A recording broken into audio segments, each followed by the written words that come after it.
خد كده بسرعة حاجة صغيرة قد كده، لو عملتها ربنا عز وجل ما يبصش لصلاتك دي.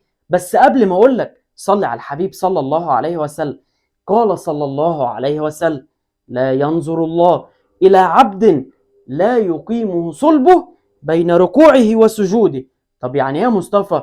شايف الصورة دي كده؟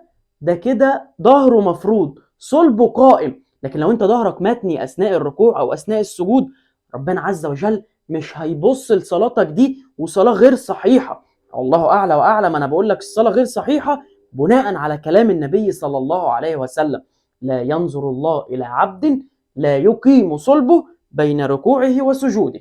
فخلي بالك دايما أثناء الركوع وأثناء السجود إن ظهرك يكون مستقيم ومفرود، بتقم صلبك، الصلب هو الظهر، عشان ربنا عز وجل يتقبل صلاتك دي.